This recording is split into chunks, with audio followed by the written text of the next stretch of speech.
Happy April Fools, everybody! On R&B Reviews, I'm Rob. I'm Dave. Brendan. And to celebrate April Fools, we're going to be doing reviews on various comedies throughout the month of April. I don't know if we'll be able to do one every day, but this is going to be the theme for the month.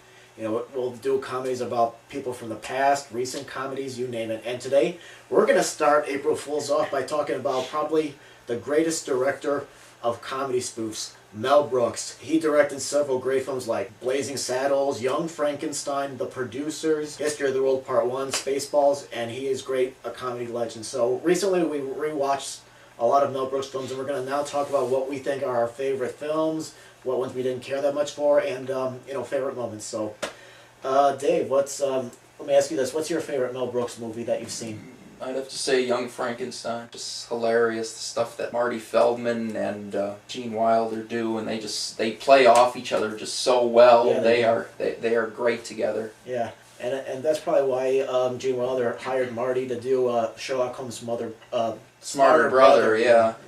Brendan, what's your favorite?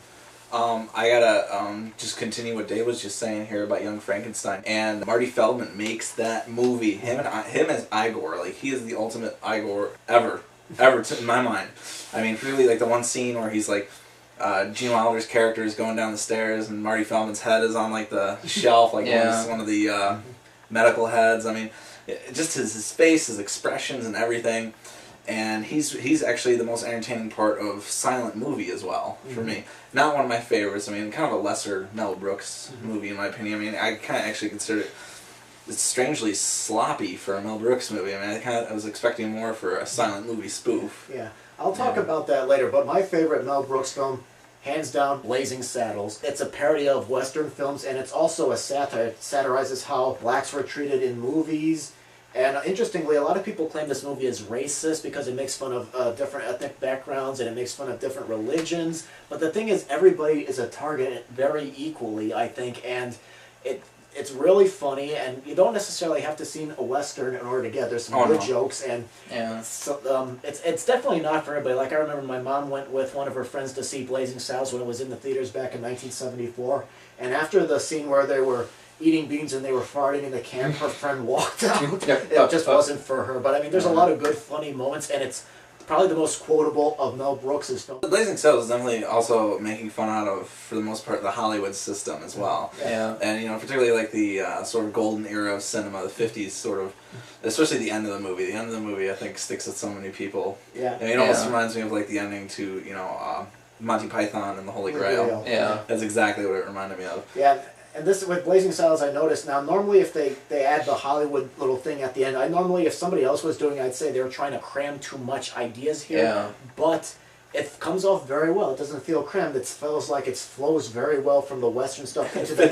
It fits the rest of the movie's sort of this goofiness. You both mentioned silent movie. I think that's probably one of Mel Brooks' most underrated films for me, because granted, he's not a silent comedian like Charlie Chaplin or Buster Keaton, but I think he does a very good homage to silent film. My only criticism with it is the title cards. They're orange, and they look like they belong in an educational film in the 70s. It would have been nice if they had nice title cards with drawings like back in the old silent era. See, that's where I was talking about, like, where it was a missed opportunity. Is I kind of almost wish he would have made it like it was a real silent movie from the 30s, like have it be like a story taking place in the 1930s, whereas you kind of feel like it's sort of like he dresses as the old style director, and he's got Marty Feldman dressed the way he is and stuff like that. And, and the car they drive around definitely evokes that sort of old style filmmaking.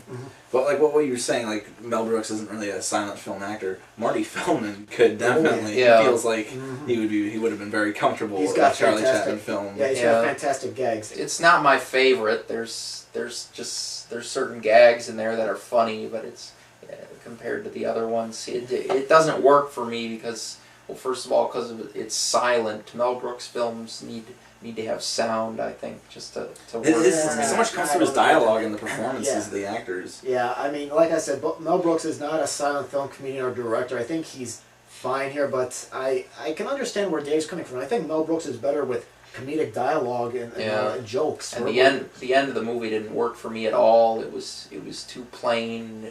There could have been like more to it. It could have been more like fast-paced, exciting. Another Mel Brooks film that I think gets overlooked is High Anxiety, which is a spoof on Alfred Hitchcock's thrillers and some of his non-thrillers. It's a good movie that I think has kind of slipped through the cracks, and I recommend. But the movie that I think hasn't dated well with me is Robin Hood Men in Tights. Now, when I was a kid and I had only seen Blazing Saddles and Young Frankenstein, I thought this movie was hilarious. But after watching Mel Brooks' entire filmography, I noticed that here he borrows a lot more gags than he did in the past. Like, this is like the third or fourth time he did the walk this way gag, where in this version it's the sheriff who says walk this way and he pulls his hair back and everybody else follows him and all that stuff. That's like he's borrowing from himself here, and some scenes like the Don Giovanni scene I didn't think worked very well. I mean, Dom DeLuise, who plays him, is great, and I think he got some Marlon Brando down to the T. But the scene, for me, just wasn't really as funny as it should be. I mean, it's got some moments here and there, but for me, it just hasn't dated very well with me. And also, he was definitely parodying, sort of like the Robin Hood Errol Flynn movies, which and Kevin Costner's film. Which arguably not a whole lot of people. And the Kevin Costner film was a piece of garbage.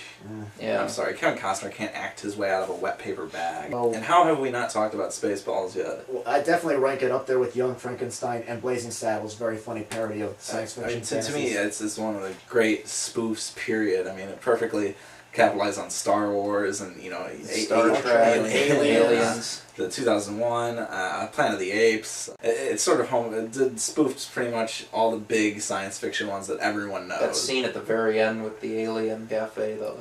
That's hilarious. With John Hurt too, which is just terrific. That you get the original actor to do the same gag again. I think it works very well. And I don't know. I was thinking about parodies now. I think it's almost a dead genre. There's been a couple good films like Hot Fuzz that came out recently, but when I think of parodies, I think of like date movie and disaster movie, and I think they think that parodies are when you take pop culture people and that you hate and you trash them, but that's not what parody is at all. Like when they got Hannah Montana and they said, "Hi, I'm Hannah Montana," and then bam, something falls on here. That's not what parody is. Parody is when you playfully make fun of something that you like Mel Brooks loves the Frankenstein movies from the 30s. Yeah, it's more of like a love letter to the genre you're spoofing. The scary movies as well. I mean, think what you will about them. They sort of ran into the ground, but like those are, I guess, they're trying to do a comeback as well. But I agree with you. Parodies are kind of not really happening anymore. Yeah. And when they do, they either do it completely wrong, or you get something like Zombieland, which was a parody that actually sort of told a familiar story using, jokes, turning into a comedy, which is great. Everyone loves it. Every movie makes me laugh. I don't think he's made an entirely bad. I always prefer more Mel Brooks on screen. He knows just the way he acts. I just love his whole personality. Mel Brooks films, I guess some of them are better than others, but definitely there's a reason why he's a legend. And his films are probably going to last longer than the disaster movie, date movie, scary movie stuff. I think. Absolutely. Absolutely. And his movies speak to everyone. I'd say if you've never heard of Mel Brooks, which is almost a crime itself, go out and check him out. Definitely.